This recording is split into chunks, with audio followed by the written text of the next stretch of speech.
How are you guys doing this morning?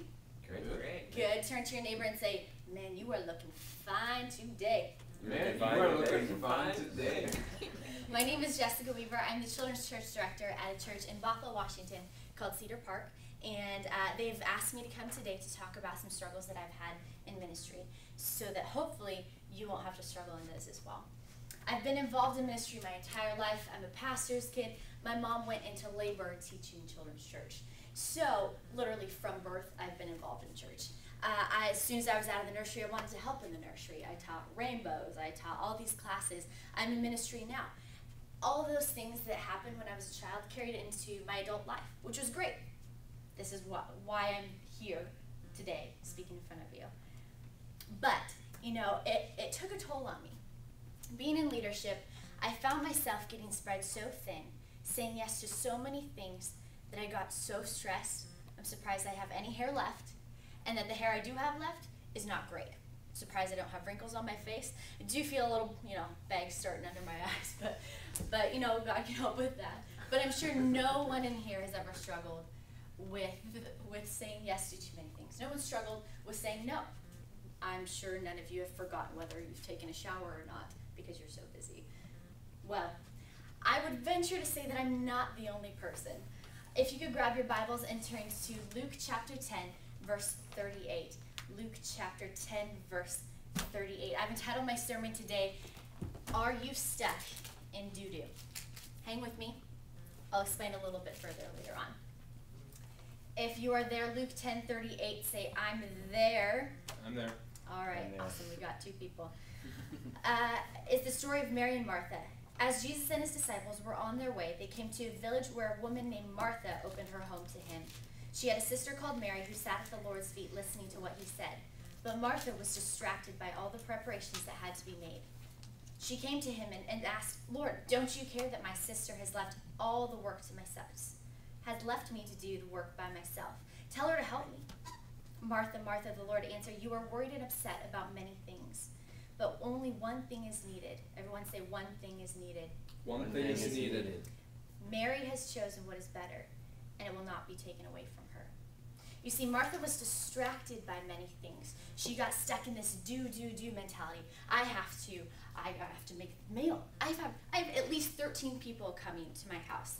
The original Greek says they. It's not specific to the disciples, although the NIV says disciples. So it's safe to assume that there's at least 13 people. Jesus, 12 disciples, perhaps others. I think it's fair to assume that she, on a whim, Jesus coming through town, so she says, Jesus, come on over to my house. There's this great teacher, so she wants to invite him over. But all of a sudden, panic sets in. She's like, what am I doing? I have 13 men coming to my house. I have to sweep, I have to clean, I have to buy my food, I have to cook the food, I have to feed all these hungry men. And she got into this mindset of, I need to do all of these things. So when Jesus came into her house, instead of sitting down at Jesus' feet like Mary did, she was in the kitchen preparing all of these things. But Jesus said, Mary has chosen what is better. Martha got so caught up in preparing the meal that she neglected to do what God wanted her to do, which was to listen. We're the same. We get so busy doing things for God that we neglect to do what God has actually asked us to do. I don't know if that's evident in your life, but I know it is in mine. Can you say with me, get out of the doo-doo? Get out of the doo-doo. Oh, say it again. Say it like you mean it. Get out of the doo-doo. There you go. So how can we do that? How can we get out of the doo-doo? First of all, we need to stop and rest. If you're taking notes, number one, stop and rest. We in church leadership often don't have a Sabbath because Sunday we're at church, we're working, we're teaching class, we're running the overhead projector, we're doing all of these things. And so we don't have a time where we really get to relax and rest in who God is. I challenge you, if that's you, find a date and set it aside to spend time with God. Let's look at Matthew 11:28 through 30. You can turn there if you want to. But the verse says that God's yoke is easy and his burden is light. How many of you feel that the burden of ministry is sometimes a heavy one? Be honest. I do too. I do too. But I'm going to venture to say that God didn't intend it to be that way. There's a story of a man who loved God so much that he would do anything for him. So God appeared to him one day and said, I want you to carry these rocks up a mountain. So he set off with his cart ready to go. Along the way, he met a whole bunch of people who were too busy to just carry their rocks up the mountain. So he's like, well, I'll just do it for them. I'll pile them on top and I'll go up the mountain. God will be proud of me. I'm helping my fellow neighbors. As you can imagine, he got halfway up the hill and he couldn't go any further. He cried out, God, what's happening? You said that your yoke is easy, your burden is light, but I can't go any further. God appeared to the man. He started unloading the extra rocks from the cart. The man started to explain, well, these were, from people that I was just trying to help. I thought you'd be proud of me, doing the good Christian thing. God said, when you're weighed down by all of these extra burdens, you can't do what I have asked you to do. It's the same thing with us. We need to stop and rest. Perhaps those things that are weighing us down, the burdens of ministry, maybe some of those things are things that we've taken upon ourselves. Number 2, how can we get out of the doo-doo? Stop and listen. Take your schedule before God. Mary sat attentively at the feet of Jesus. She sat there even though it wasn't really the place for a woman. The woman's place was in the kitchen, preparing the home. She recognized that this was an amazing leader. This was the great teacher, the Messiah. She sat at his feet and listened, and that's what God wanted. I implore of you, is there anything that you think that you may have added on to your life that God doesn't want you to have? Listen, ask him, come before him, lay your schedule aside and say, God, show me what maybe I've taken on that I don't need to. What are the things that I should focus on?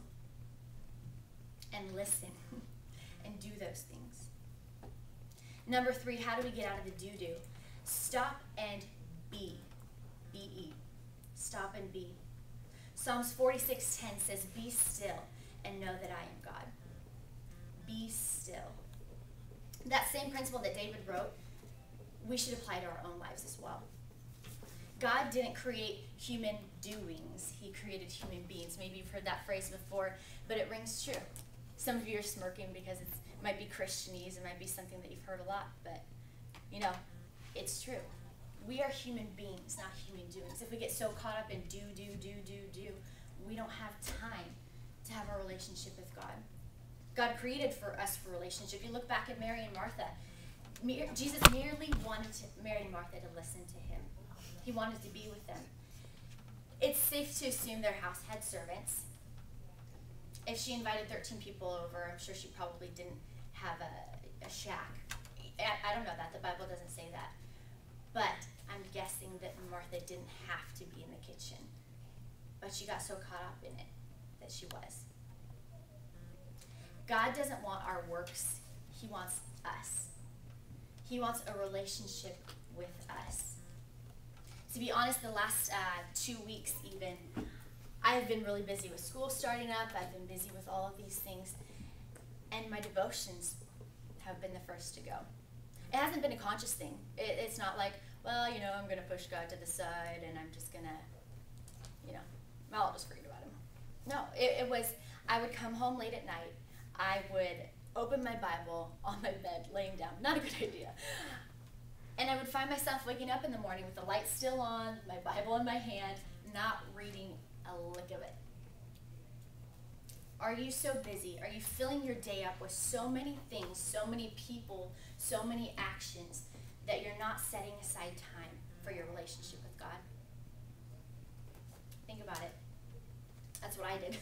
And it's been something that God has really been talking to me about. And it's something that I'm working on getting to bed at a decent hour so that I can maybe do my devotions in the morning, start off on a right foot.